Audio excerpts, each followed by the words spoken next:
ketika sudah jadi akan redup, redup pula lah istilah ini.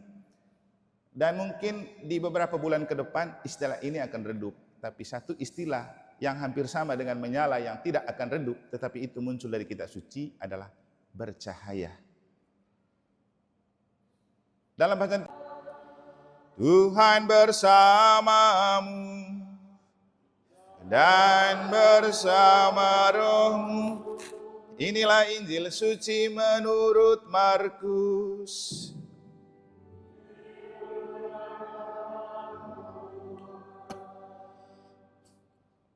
Sekali peristiwa dalam khotbahnya tentang akhir zaman, Yesus berkata kepada murid-muridnya, pada masa itu, sesudah siksaan-siksaan yang berat, matahari akan menjadi gelap dan bulan tidak bercahaya.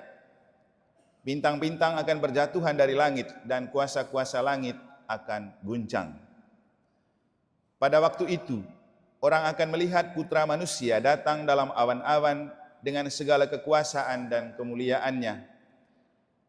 Pada waktu itu pula, Ia akan menyuruh keluar malaikat-malaikat dan akan mengumpulkan orang-orang pilihannya dari keempat penjuru bumi, dari ujung bumi sampai ke ujung langit. Tariklah pelajaran dari perumpamaan tentang pohon ara. Apabila ranting-rantingnya melembut dan mulai bertunas, kamu tahu bahwa musim panas sudah dekat. Demikian juga, jika kamu lihat hal-hal itu terjadi, ketahuilah bahwa waktunya sudah dekat, sudah di ambang pintu. Sesungguhnya, aku berkata kepadamu, orang-orang zaman ini tidak akan berlalu sebelum semuanya itu terjadi. Langit dan bumi akan berlalu, tetapi perkataanku tidak akan berlalu. Tetapi tentang hari atau saat itu tidak seorang pun yang tahu. Malaikat-malaikat di surga juga tidak, dan putra pun tidak. Hanya Bapa yang tahu.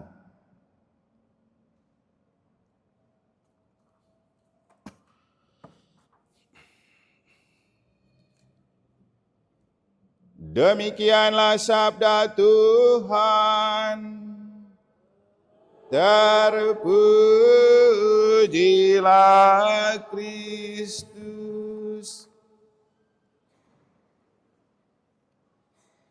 Langit dan bumi akan berlalu, tetapi sabda Allah tidak akan berlalu. Suster, Bapak Ibu, Saudara-saudari, adik-adik dan anak-anak sekalian yang saya kasihi dalam Tuhan, saya mengajak kita untuk memaknai kebenaran dari ucapan Yesus di bagian akhir Injil ini dari fenomen-fenomen yang lagi viral terjadi di sekitar kita. Contoh, istilah kata yang lagi populer sekarang itu menyala. Berangkat dari istilah menyala abangku. Di mana-mana para calon kemudian memakai kata itu untuk tampil menyala. Waktu saya pulang ke Flores, di sana di baleho-baleho itu baik di Kupang atau di Flores ada istilah menyala kakak. Begitu mampir di Makassar kemarin untuk membuka ongoing formation bagi para imam di Makassar, Ambon dan Maluku, lagi di baleho-baleho itu tertera tulisan menyala Makassar. Di Jakarta juga, waktu ikut pertemuan Unindo, menyala Jakarta. Ini istilah yang lagi seperti training word gitu. Dan ini kata yang hampir selalu dipakai oleh orang untuk menunjukkan orang itu lagi naik daun. Saya ingin mengatakan kepada kita bahwa kata-kata ini akan pudar seiring dengan para calon yang memakai kata menyala ketika sudah jadi akan redup, redup pula lah istilah ini. Dan mungkin di beberapa bulan ke depan istilah ini akan redup. Tapi satu istilah yang hampir sama dengan menyala yang tidak akan redup, tetapi itu muncul dari kitab suci adalah bercahaya. Dalam bacaan pertama kitab Daniel berbicara tentang pribadi bercahaya, itulah yang masuk surga. Siapa itu pribadi bercahaya? Orang yang memiliki kebijaksanaan dan orang yang menuntun orang kepada kebenaran. Di bagian akhir bacaan pertama kita mendengar bagaimana Daniel berbicara tentang orang yang akan menikmati surga adalah orang-orang yang bijak, yang bercahaya seperti cakrawala. Dan orang-orang yang menuntun orang kepada kebenaran, yang bercahaya seperti bintang. Bapak Ibu, kalau mau jadi orang hebat, cukup bercahaya, tidak perlu menyala. Kalau mau masuk surga, cukup menjadi bintang dan cakrawala, tidak perlu seperti matahari. Coba kita membandingkan, matahari kalau dia menyala, makin siang makin terik dan kita malah kewalahan. Tapi bintang, mana pernah bintang itu terik? Dia akan selalu memikat dan menarik karena cahayanya tidak terlalu menyala. Demikian juga cakrawala, dia tidak akan semenyala matahari.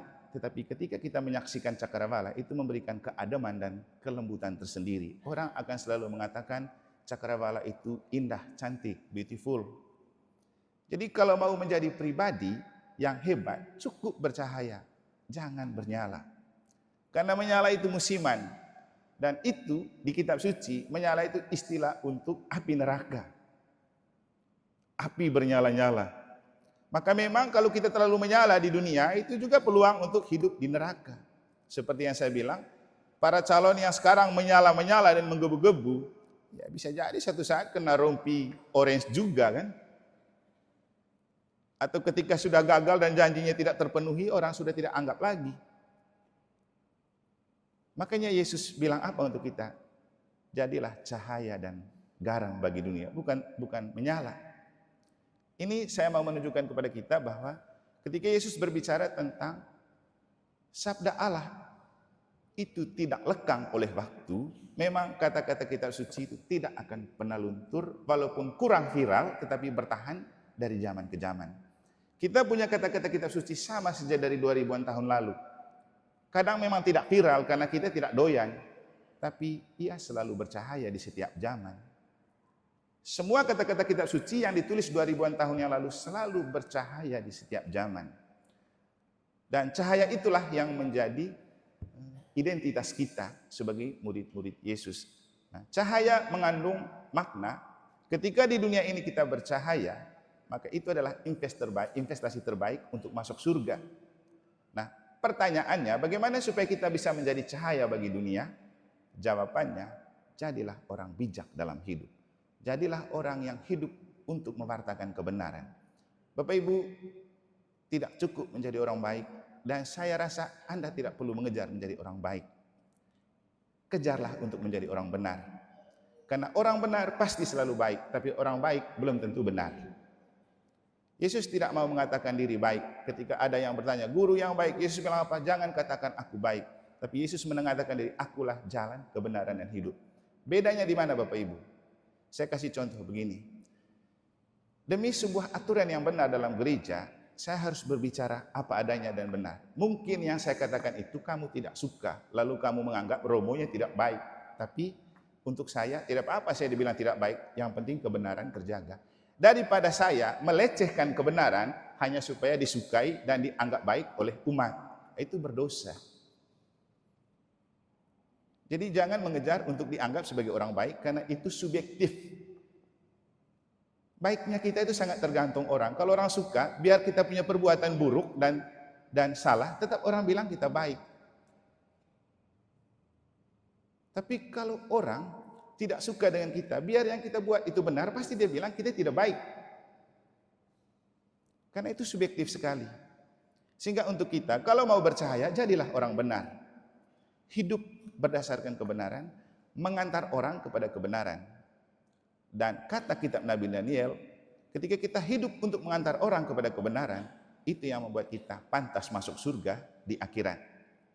Jadi Bapak Ibu Saudara-saudari, ketika di bagian awal juga tadi saya mengatakan bahwa Anda perhatikan baik-baik di pintu masuk gerejamu.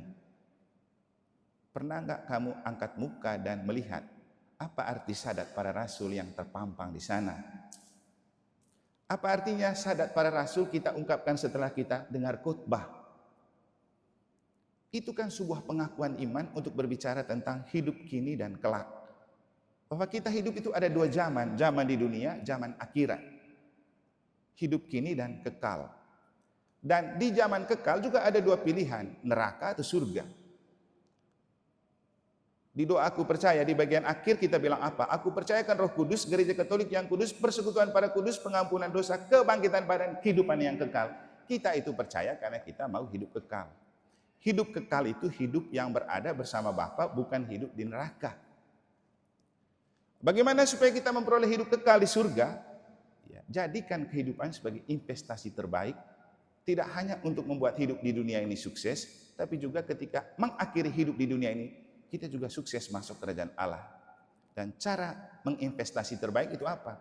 Jadi pribadi yang bijak, jadi pribadi yang benar, yang menuntun orang kepada kebenaran. Semoga Tuhan memberkati.